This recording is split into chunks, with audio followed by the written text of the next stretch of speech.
బంధం. కథ రచన శ్రీమతి పి నాగనివేదిత గారు. స్వరం భామ. ఏంటమ్మా అర్థం చేసుకోరా? ఎన్నిసార్లు చెప్పానో? నాకు పెళ్ళంటూ జరిగితే అది కేవలం అభినవ్తోనే అని అంటున్న కూతురుతో పిచ్చి పిచ్చిగా మాట్లాడకుండా త్వరగా చీర కట్టుకునిరా. బయట నీ కోసం అబ్బాయి తరపు వాళ్ళందరూ ఎదురు చూస్తున్నారు. నువ్వు ఇలా మాట్లాడడం వింటే తప్పుగా అనుకుంటారు అని అంది తల్లి.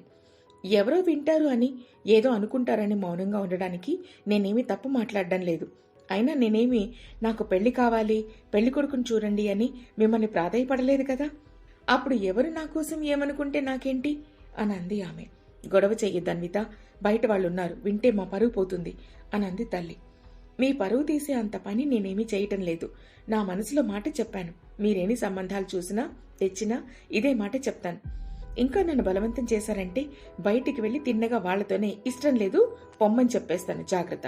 మీకు నచ్చితే అభినవ్తోనే నాకు పెళ్లి చేయండి, లేదా జీవితకాలం నన్ను ఇలాగే ఉండనియండి. ఇప్పటి వరకు నాకు ఊహ తెలిసిన తర్వాత మిమ్మల్ని ఏదీ అడగలేదు. ఇక మీదట కూడా అభినవిని తప్ప మరి ఏమీ అడగను అని ఏడ్చుకుంటూ తన గదిలోకి వెళ్లిపోయింది అన్విత. చూసావా స్వరూప్, అన్విత ఎలా మాట్లాడుతోందో? మన కోసం కొంచెమైనా ఆలోచించే పరిస్థితిలో లేదు. కనీసం మన పరువు నిలబెట్టడానికి 5 నిమిషాలు చీర కట్టుకుని వచ్చి పెళ్లి కూతురులో కూర్చోడానికి కూడా ఒప్పుకోకుండా ఎలా మాట్లాడి వెళ్తోందో. ఇప్పుడు బయట కూర్చున్న వాళ్ళకి ఏం సమాధానం చెప్పాలి అని అంటూ అతడిని పట్టుకుని కుమిలిపోయింది శాంతి. ఏదో ఒకటి చెప్తా, అది విషయం కాదు. కానీ అన్విత ఎందుకు ఇలా ప్రవర్తిస్తోందో నాకు అర్థం కావడం లేదు. ముందు పద, వాళ్ళకి ఏదో ఇలా సర్ది చెప్పి పంపించి అప్పుడేం చేయాలో ఆలోచిద్దాం అని అన్నాడు స్వరూప్. బాధపడకండి ఆంటీ, మీ పరిస్థితిని నేను అర్థం చేసుకోగలను. నాకు అన్విత అంటే చాలా ఇష్టం. కాబట్టి ఆమె మనసు మారి పెళ్లి కొప్పుకునేంత వరకు ఎదురు చూస్తాను. అమ్మా నాన్నలకి విషయం తెలియనివ్వకుండా నేను కన్విన్స్ చేస్తాను అని భరోసా ఇచ్చాడు శాంతి స్వరూప్ల బాధని అర్థం చేసుకున్న విశాల్. బయటకు వెళ్లి తన తల్లిదండ్రులకి అన్విత ఆరోగ్యం బాలేదని, ఈ సమయంలో తనని ఇబ్బంది పెట్టడం మంచి పద్ధతి కాదు కనుక మరోసారి మంచి రోజు చూసుకుని వద్దామని చెప్పి తీసుకుని వెళ్లిపోయాడు. గండం గడిచినందుకు ఊపిరి తీసుకున్నారు ఇద్దరు. ఏంట్రా అభినవ్, నువ్వు కూడా అన్వితలాగానే మాట్లాడతావు? మీ ఇద్దరు పెళ్లి చేసుకోవడం ఏంటి? అసలు ఇది సమాజంలో ఎవరైనా ఒప్పుకుంటారా? మనం కనీ విని ఇటువంటి సంఘటన ఎప్పుడైనా ఎదురైందా? వయసు పెరిగితే సరిపోదు, బుద్ధి కూడా పెరగాలి అని అన్నాడు అభినవ్ తండ్రి. నాన్నగారు, ఇంతకంటే నన్ను మాట్లాడించకండి. మా ఇద్దరికి ఒకరంటే ఒకరికి ప్రాణం. కాబట్టి మమ్మల్ని విడదీయాలని ప్రయత్నించకండి. కలిసి చావనైనా చస్తాం కానీ మేమిద్దరం విడివిడిగా బ్రతికే అవకాశం లేదు, అది గుర్తుపెట్టుకోండి అని అన్నాడు అభినవ్. అభినవ్ అని కొట్టడానికి చెయ్యెత్తిన తన తండ్రికి ధీటుగా నిలుచుని, ఏంటి కొడతారా? కొడితే భయపడి మనసు మార్చుకుని మీరు చెప్పిన దానికి తలాడిస్తానని అనుకుంటున్నారా? మీరు కొట్టండి, తిట్టండి, లేదా చంపండి, ఇదే నా నిర్ణయం అని ఖరాఖండిగా చెప్పి అక్కడి నుంచి వెళ్లిపోయాడు అభినవ్. అయ్యో, ఏం చెయ్యనరా భగవంతురా, ఇదంతా మన తలరాత స్వరూప్. అసలు ఏం తక్కువ చేశాం వాళ్ళకి? వాళ్ళు అడగకుండానే అన్నీ సమకూర్చాం కదా. మనం సంపాదించిందంతా వాళ్ళ కోసమే ఖర్చు పెడుతున్నాం కదా. అయినా మనల్ని అర్థం చేసుకోకుండా ఇలా ప్రవర్తిస్తున్నారు ఎందుకు? ఈ విషయం నలుగురికి తెలిస్తే సమాజంలో మన గౌరవ మర్యాదలు ఏమవుతాయి? స్నేహితులు, బంధువులందరూ మొహం మీద నవ్విపోతారు అని అంది శాంతి. ఇప్పుడు ఎవరేం చేస్తారు అన్నది ముఖ్యం కాదు శాంతి, అసలు వాళ్ళ ప్రవర్తనకి కారణం తెలుసుకోవాలి. నా స్నేహితుడికి తెలిసిన ప్రముఖ సైకియాట్రిస్ట్ ఉన్నారట, తనకి చెప్పి అతని అపాయింట్మెంట్ తీసుకోమంటాను. ఒకసారి వెళ్లి కలిస్తే విషయం అర్థమవుతుంది కదా. డాక్టర్ రామస్వామి ప్రముఖ మానసిక వైద్య నిపుణులు, ఇండియాలో టాప్ అండ్ మోస్ట్ ఎక్స్పీరియన్స్ ఉన్న సైకియాట్రిస్ట్. నిజానికి ఈయన అపాయింట్మెంట్ దొరకాలంటే సాధారణ ప్రజలకి కనీసం 2-3 నెలలు పడుతుందట. నా స్నేహితుడికి తెలిసినవారు కాబట్టి మనకింత త్వరగా అపాయింట్మెంట్ దొరికింది. ఆలస్యం చేయకు. ఆయన పొద్దున్నే ఒక స్టేట్ లో ఉంటే మధ్యాహ్నం ఇంకో స్టేట్ లో ట్రీట్మెంట్ ఇస్తారు, అంత బిజీ అని శాంతిని తొందర చేసి తీసుకొని వెళ్లాడు స్వరూప్. స్వరూప్ శాంతి చెప్పింది మొత్తం విన్న తర్వాత గట్టిగా నిట్టూర్చి చైర్లో నుంచి కొంచెం ముందుకు వంగి, మీరు చెప్పిందంతా అర్థమైంది, కానీ మీరు అనుకున్నట్టు ఇటువంటి కేసు మీదే ప్రథమం కాదు. ఆడమగ ఆకర్షణ, ఒకరి మీద ఒకరికి ఉన్న అభిమానం వంటి అనేక కారణాల వల్ల ఇలా రక్తం పంచుకు పుట్టిన అన్నా చెల్లెల మధ్య ప్రేమ ఉండే కేసులు కొన్ని చూశాను. కానీ చాలా అరుదుగా వాళ్ల పరిస్థితులు, కారణాలు, ప్రభావాలను తెలుసుకోవడం వల్ల చాలా వరకు కొన్ని సిట్టింగ్స్ లో కౌన్సిలింగ్ తో వాళ్ల సమస్యలు తీరి వాళ్ల ఆలోచన మారే పరిస్థితులు ఉన్నాయి. దానికి ముందు నేను మీ పిల్లలిద్దరితో ఒకసారి మాట్లాడాలి అని అన్నారు రామస్వామి. వెంటనే రామస్వామి గారు ఆ రోజు తన అపాయింట్మెంట్స్ అన్ని క్యాన్సిల్ చేసుకుని స్వరూప్ జంటని తమ ఇంటి దగ్గరికి రావద్దు అని చెప్పి అభినవ్ అన్వితలతో ఒంటరిగా మాట్లాడడానికి వాళ్ళ ఇంటికి సాధారణ వ్యక్తిలా వెళ్లారు. తమ తల్లిదండ్రులు లేని సమయంలో ఒక కొత్త వ్యక్తి వచ్చినందుకు చాలా ఆశ్చర్యపోయారు అభినవ్ అన్వితలు. చాలా తక్కువ సమయంలోనే రామస్వామి గారి మాట చాతుర్యానికి స్నేహితులైపోయారు ముగ్గురు. అలా 3 రోజుల తర్వాత మళ్లీ రామస్వామి గారు కలిసేసరికి తమ మధ్య స్నేహంతో తమ మనసులో మాటలు చెప్పడానికి సిద్ధమయ్యారు అభినవ్ అన్వితలు. వాళ్ళిద్దరికీ తెలియకుండా వాళ్ల మాటలన్నీ రికార్డ్ చేయడం మొదలుపెట్టారు రామస్వామి గారు. అభినవ్ తన మనసులో మాట చెప్పడం మొదలుపెట్టాడు. నేను, చెల్లి అన్విత, అమ్మ, నాన్న, మా నలుగురిది అందమైన కుటుంబం. ఎవరికీ లేని ఆనందం మాకే కలిగినందుకు చాలా సంతోషపడేవాళ్లం. నాకు 6 ఏళ్ల వయసున్నంత వరకు నానమ్మ, తాతయ్యలు మా దగ్గరే ఉండేవారు. అమ్మ, నాన్న ఇద్దరు ఉద్యోగస్తులవడంతో నన్ను నాకంటే 2 ఏళ్లు చిన్నదైన అన్వితని చాలా అల్లారుముద్దుగా చూసుకుంటూ, కథలు చెబుతూ, గోరుముద్దలు తినిపిస్తూ ప్రేమగా చూసుకునేవారు నానమ్మ, తాతయ్య. ఒకరోజు మేము స్కూల్కి వెళ్లి వచ్చేసరికి ఇంట్లో చాలా పెద్ద గొడవలు జరుగుతున్నాయి. ఏం జరిగిందో తెలియదు. ఎవరిని అడిగినా చెప్పడానికి సిద్ధంగా లేరు. నానమ్మ, తాతయ్య ఇంట్లో కనిపించలేదు. వస్తారని ఎదురు చూసి విసుగొచ్చింది తప్ప వాళ్ళు రాలేదు. అమ్మకి నాన్నకి మధ్య మాటల యుద్ధం. నీ పిల్లలకు అవసరమైనంత కాలం వాళ్ళ ఉంచావు, వెంటనే ఇంటిలో నుంచి తరిమేశావు అని అంటూ నాన్న, నా పెళ్ళై ఎన్ని సంవత్సరాలైంది? నా తల్లిదండ్రికి అవసరమంటే ఒక్కసారైనా నన్ను పంపించలేదు. నా మనసుకి ఎంత కష్టంగా ఉంటుంది. కనీసం నా తల్లి ఒంటరయ్యాక కూడా నేను తెచ్చుకోకూడదా అని అంటూ అమ్మ, అనవసరమైన అబద్ధాలతో మాటలని చెప్పకు. నీ స్నేహితుడి ఇంటికి రావటానికి కుదరడం లేదనే కదా మా అమ్మని నాన్నని పంపించావు అని అంటూ నాన్న, అయినా నేనేమీ అబ్బాయిలతో తిరగడం లేదు. నా స్నేహితులందరూ ఆడవాళ్లే. మీలా వేరే వ్యక్తులతో సంబంధాలు పెట్టుకోవడం లేదు కదా తప్పు పట్టడానికి అని అంటూ అమ్మ, ప్రేమించి పెళ్లి చేసుకుని నన్ను అర్థం చేసుకున్నది ఇంతేనా? అన్ని రోజులు మనిద్దరం కలిసి చదువుకున్నాం. నేను ఎలాంటి వాడినో నీకు తెలియదా అని అంటూ నాన్న. అలా చిన్నగా మొదలైన గొడవ చిలికి గాలివాన అయినట్టు చాలా పెద్ద గొడవలే జరిగాయి. మేము చిన్నపిల్లలం కావడంతో సరిగ్గా అర్థం కాలేదు. కానీ అతి కొద్ది రోజుల్లోనే అర్థమైంది, ఇక మా జీవితకాలం మేమిద్దరమే మాకు తోడని. అపార్ట్మెంట్ ఖాళీ చేసి పెద్దగా డెవలప్ కాని ఒక కాలనీలో ఇండివిజువల్ హౌస్ తీసుకున్నారు నాన్న. వాళ్ళు ఏమనుకున్నారో తెలియదు కానీ నన్ను మగపిల్లల స్కూల్లో, చెల్లిని ఆడపిల్లల స్కూల్లో జాయిన్ చేశారు. మొదట్లో అప్పుడప్పుడు చూసి వెళ్ళడానికి వచ్చిన నానమ్మ, తాతయ్య, అమ్మమ్మలు కూడా తర్వాత ఎప్పుడో వచ్చేవారు. ఇంకొంతకాలానికి రావడం కూడా మానేశారు. చుట్టుపక్కల ఎవరి ఇంటికి వెళ్ళనిచ్చేవారు కాదు. మా స్నేహితులను కూడా ఇంటికి రానియలేదు. అలానే అమ్మకి, నాన్నకి సంబంధించిన స్నేహితులు కూడా ఎవరి ఇంటికి వచ్చేవారు కాదు. మమ్మల్ని పద్ధతిగా పెంచాలని, లేక ఇద్దరు ఉద్యోగస్తులు కావడం వల్ల మేమెక్కడ తప్పుడు దారి పడతామన్న భయమో తెలియదు కానీ మమ్మల్ని అన్ని విధాలా కట్టడి చేయడం మొదలుపెట్టారు. అలా అని అమ్మ, నాన్న చెడ్డవారు కాదు. మేము అడగకుండానే మాకు కావలసినవన్నీ సమకూర్చేవారు. కానీ ఏది జరిగినా 4 గోడల మధ్యనే. అది దాటి బయటికి వెళ్లేది కేవలం చదువుకోవడానికి మాత్రమే. మాకు కావలసిన బట్టలు, బొమ్మలు, వస్తువులు అన్ని సమయానికి సమకూర్చేవారు. కానీ మాతో మాత్రం అసలు సమయం గడిపేవారు కాదు. ఉదయం లేచిన దగ్గర నుంచి నేను, అన్విత ఇద్దరం ఒకరికొకరు సహాయం చేసుకుంటూ తయారవడం, స్కూల్కి వెళ్లడం, మళ్లీ ఇంటికి రావడం, ఒకరికి ఒకరు సహాయం చేసుకుని హోంవర్క్ పూర్తి చేసుకుని ఆటైనా పాటైనా ఇంకేమైనా మేమిద్దరమే. అమ్మా నాన్న వచ్చిన దగ్గర నుంచి వాళ్ల పనుల్లో వాళ్ళు బిజీగా ఉండేవారు. వంట పూర్తి చేసుకోవటం, ఇంటి పనులు చేసుకోవటం అమ్మ పని. బయట ఏమైనా పనులుంటే చూసి ల్యాప్టాప్ ఓపెన్ చేసుకుని కూర్చునేవారు నాన్న. నాకు ఊహ తెలిసిన వయసు నుండి ఇప్పటి వరకు తెలిసిన ఒకే ఒక్క అమ్మాయి అన్విత అని అన్నాడు అభినవ్. అలానే నాకు తెలిసిన ఒకే ఒక అబ్బాయి మాత్రమే కాదు, ఈ ప్రపంచంలో నన్ను ప్రేమగా చూసుకొని లాలించి బుజ్జగించి అభిమానం పంచే ఒకే ఒక వ్యక్తి అభినవ్ మాత్రమే అని అంది అన్విత కన్నీరు నిండిన కళ్లతో. వాళ్ళకెన్నో ముఖ్యమైన పనులుండొచ్చు. మమ్మల్ని భయం వలన ఎవరితో కలవనీయకుండా ఆపుతూ ఉండొచ్చు. కనీసం మాతో సరదాగా గడిపే సమయం కూడా వాళ్ళకి లేదు. వాళ్ళు చెప్పినట్టు చేయకపోతే కొట్టడం మాత్రం తెలుసు. అంతేకాని మాకేం కావాలి తెలుసుకోరే. కనీసం మేమేం చేస్తున్నాం, ఏం తింటున్నాం, ఎలా ఉంటున్నాం, చివరికి మా ఆరోగ్యం ఎలా ఉందో కూడా పట్టించుకునే దిక్కులేని ఒంటరి వాళ్లుగా మారిపోయాం. ఇద్దరము కలిసి చివరిగా ఒక నిర్ణయం తీసుకున్నాం. మాకు వయసు వచ్చింది, పెళ్లి చేస్తామని సంబంధాలు వెతకడం మొదలు పెట్టారు. వద్దు అని ఖరాఖండిగా చెప్పాం. ఈ ప్రపంచంలో మాకు తెలిసిన వాళ్లం మాకు మేమే. ఒకరినొకరం అర్థం చేసుకోగలం, ఒకరి కోసం ఒకరు బ్రతకగలం, ఒకరి మనసు ఒకరు పంచుకోగలం, ఒకరి కోసం ఒకరు ప్రాణాలు కూడా విడవగలం. ఊహ తెలిసినప్పటి నుంచి ఈ రోజు వరకు ఎవరూ లేకుండానే ఇద్దరం బ్రతకగలిగాం. ఇక మీదట కూడా ఎవరూ లేకపోయినా ఇద్దరం బ్రతకగలం. ఒకవేళ మూడో వ్యక్తి వచ్చినా మమ్మల్ని మాకంటే ఎక్కువగా అర్థం చేసుకోలేరని మాకు తెలుసు. అందుకే పెళ్ళంటూ చేసుకుంటే అది మేమిద్దరం చేసుకుంటామని తేల్చి చెప్పేశాం అని అన్నారు ఏకకంఠంతో. ఎన్నో మానసిక సమస్యలు విన్న రామస్వామి గారి కళ్ళు చెమర్చలేదు. కానీ ఈరోజు ఈ అన్నా చెల్లెళ్ల కథ మాత్రం తన కళ్ళకి నీటి పొరలని కప్పేలా చేశాయి. వాళ్ళిద్దరిని కాసేపు ఊరుకోబెట్టి, ఇప్పుడు మానసిక చికిత్స కావాల్సింది ఈ అన్నా చెల్లెళ్ళకి కాదు, వీళ్ళ తల్లిదండ్రులకి.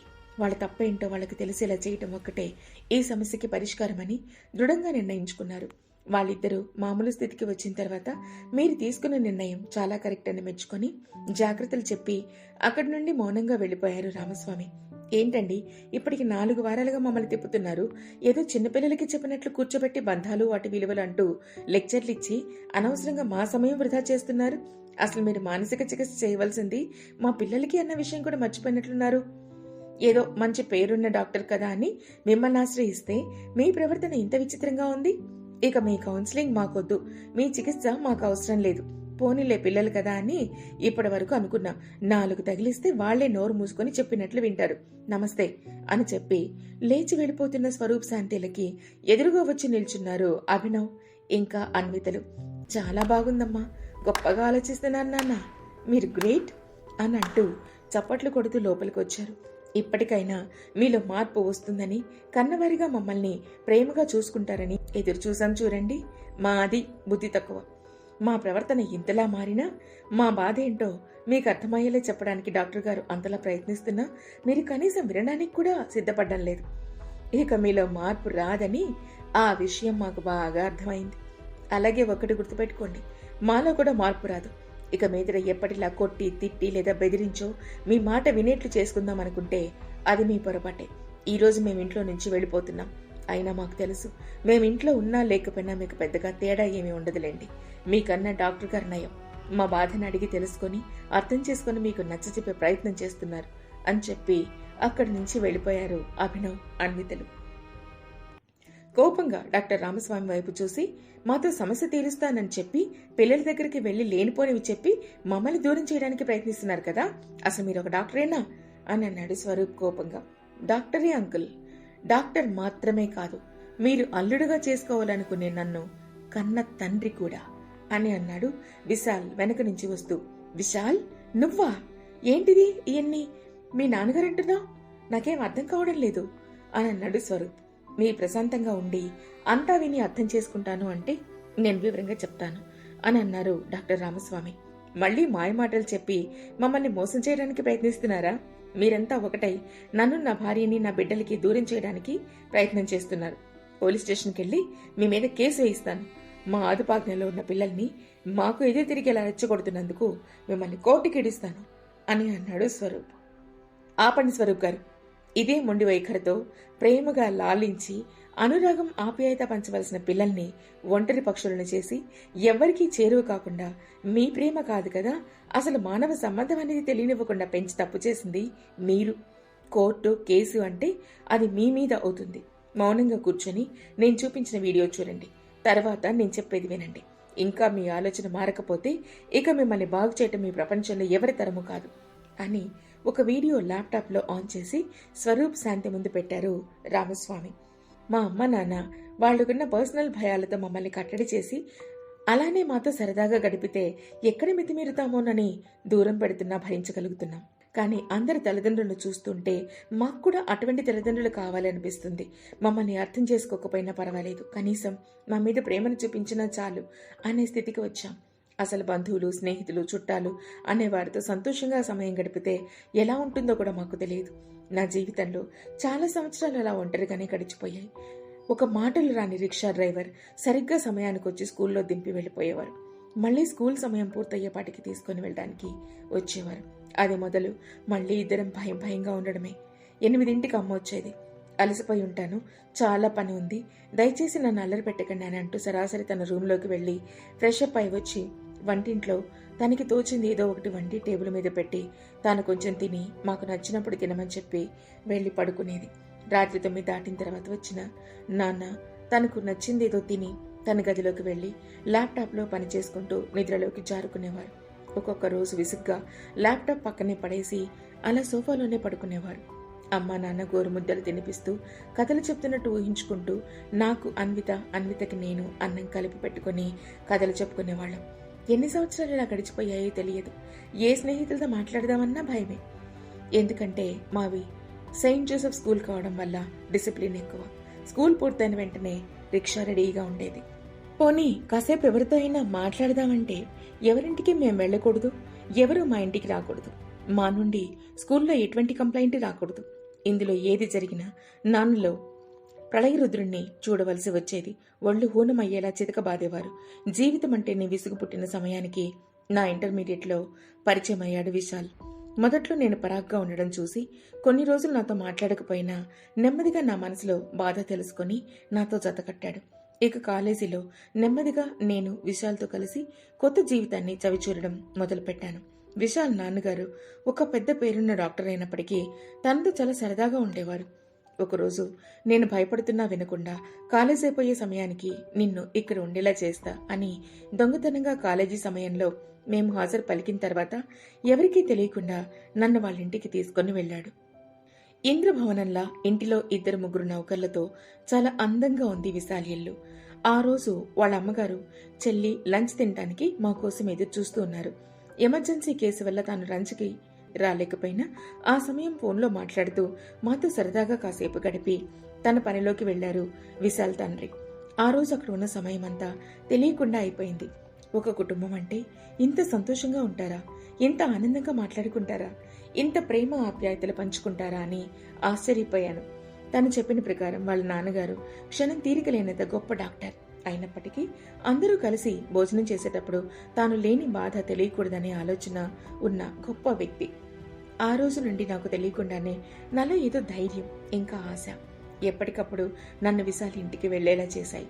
విశాల్ తల్లి నాపై చూపించే ప్రేమ ఆప్యాయత నన్ను పదే పదే వాళ్ళని కలిసేలా చేశాయి. అటువంటి ఆనంద క్షణాలని నా చెల్లెలు కూడా అనుభవించాలని ఒకరోజు ఏదో కారణం చెప్పి తన స్కూల్కి వెళ్లి తనని కూడా తీసుకుని విశాల్ ఇంటికి వెళ్లాను. తర్వాత సీసీ కెమెరాల కళ్లు గప్పి విశాల్ దొంగతనంగా గోడ గెంతి సాయంత్రాలు మా ఇంటికి వచ్చేవాడు. అలా ఇంటర్మీడియట్ అంతా సరదాగా సమయం గడిచిపోయింది. తర్వాత చదువు పరంగా ఇద్దరం దూరమైనా మా స్నేహాన్ని ఏదో విధంగా కొనసాగించాడు. తన స్నేహంతో అప్పుడప్పుడు వాళ్ళ ఇంటికి వెళ్లిన పరిచయంతో విశాల్ చెల్లి విరాగిణి అంటే నాకిష్టం ఏర్పడింది. అలాగే విశాల్కి అన్విత అంటే పంచప్రాణాలని తెలిసింది. నలుగురం ఒకటైతే ఇక సంతోషాలు మా వెంటే అని ఆనందపడ్డాం. కానీ అన్విత అంది, అమ్మా నాన్న గురించి ఆలోచిస్తే చాలా భయం వేస్తోంది అని. ఏమైంది అన్విత, ఇన్ని సంవత్సరాలు మనం ఎంతో జీవితాన్ని కోల్పోయాం. ఇప్పుడైనా మనని మనంగా ఇష్టపడే మనుషులు దొరికారు, కాదంటున్నావెందుకు అని అడిగాను. నాకు తెలిసిన ఒకే ఒక ప్రేమ అన్నయ్యగా నీది. విశాల్ చాలా మంచివాడు, మన కోసం బాగా ఆలోచిస్తాడు. తన కుటుంబంలోకి కోడలుగా వెళితే నా అంత అదృష్టవంతురాలు ఉండదు. కాబట్టి నేను తనని పెళ్లి చేసుకుంటే నా జీవితానికి ఎటువంటి లోటు ఉండదనే నమ్మకం ఉంది. విరాగిణిని నువ్వు అలా పెళ్లి చేసుకుని మన ఇంటికి తీసుకుని వెళ్ళి ఏ లోటు లేకుండా చూసుకోగలను అని నమ్మకం నీకుందా? అత్తమామల్ని అమ్మనాన్నలుగా మార్చి తనకు మంచి కుటుంబాన్ని ఇవ్వగలవని భరోసా ఉందా?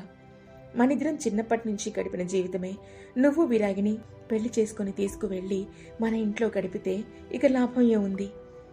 ఒక అమ్మాయి జీవితాన్ని పాడు చేసిన వాళ్ళమవుతాం. దానివల్ల ఇరు కుటుంబాల మధ్య అనవసరమైన అపార్థాలు వస్తాయి, అందరి జీవితాలు తలకిందులవుతాయి అని అంది అన్విత. అది నిజమే అభినవ్. అన్విత చెప్పినట్లు నా చెల్లి మీ ఇంటికి కోడలుగా వచ్చే ముందు మీ అమ్మ నాన్నల్లో మార్పు రావాలి. అప్పుడే మీ జీవితాలు ఆనందంగా ఉంటాయి.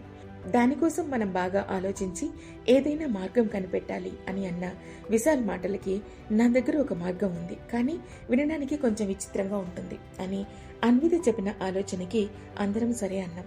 అందుకే నేను నా చెల్లి బయట వాళ్ళని పెళ్లి చేసుకోమని, మేమిద్దరం ప్రేమించుకుంటున్నాం, పెళ్లి చేసుకోవాలనుకుంటున్నాం అనే నాటకాన్ని మొదలుపెట్టాం. ఇప్పటికైనా మా సమస్య తెలుసుకుని అమ్మా నాన్నల్లో మార్పు వస్తుంది అనేది మా ఆశ అని ఉంది వీడియోలో. వీడియో చూసిన తర్వాత నోట మాట రాలేదు స్వరూప్కి. వీడియో చూస్తున్న అంత సమయం కన్నీటి స్నానం అయ్యింది శాంతికి. ఇప్పుడు చెప్పండి, ఎవరు పిల్లల్ని బాధ్యతగా పెంచుతున్నామనుకుని పక్కదోవ పట్టిస్తున్నారు? మీ పిల్లల ఆలోచన పరులు కాబట్టి, అలాగే ప్రేమ ఆప్యాయత కుటుంబం అనే బంధాలు తెలిసిన వారు కాబట్టి మీలో మార్పు కోసం ఇంత ప్రయత్నం చేస్తున్నారు. అది అర్థం చేసుకొని ఇకనైనా మారితే మీతో పాటు వారి జీవితం కూడా ఆనందమయమవుతుంది. కాదు జీవితకాలం మాలో మార్పు రాదు అని ఇలాగే ఉంటామని అంటే చెప్పండి. ఈ క్షణం నుంచి నాకు 2 పిల్లలు కాదు 4 పిల్లలు, నా అల్లుడిని కోడలిని తెచ్చుకొని నా ఇంట్లోనే పెట్టుకొని సంతోషకరమైన జీవితాన్ని ఇవ్వగలననే నమ్మకం నాకుంది అని అన్నారు రామస్వామి. తమ తప్పు తాము తెలుసుకుని చిన్నతనంతో తలదించుకున్నారు శాంతి స్వరూపులు. మమ్మల్ని క్షమించమ్మా, సారీ నాన్న అని ఎదురు వచ్చిన పిల్లల్ని మొదటిసారి నిజమైన ఆప్యాయతతో కౌగిలించుకుని కన్నీళ్లతో ధన్యవాదాలు తెలిపారు. సంతోషంతో రామస్వామి గారు, విశాల్ ఒకరిని చూసి ఒకరు నవ్వుకున్నారు. అతి కొద్ది సమయంలోనే 2 జంటలకి నిశ్చితార్థం చేసి 4 పిల్లల జీవితంలో సెటిల్ అయిన తర్వాత పెళ్లి ముహూర్తం పెట్టిద్దామని నిర్ణయించుకున్నారు స్వరూప్, రామస్వామిలు. ఆ రోజు నుండి అభినవ్, అన్వితలు ఒంటరివారు కాదు. తమకు ఏ కష్టం వచ్చినా ఆదుకోవడానికి చాలా చేతులు తమకున్నాయనే భరోసాతో, ఆనందంతో తమ కొత్త జీవితాన్ని ప్రారంభించారు. కథ సమాప్తం.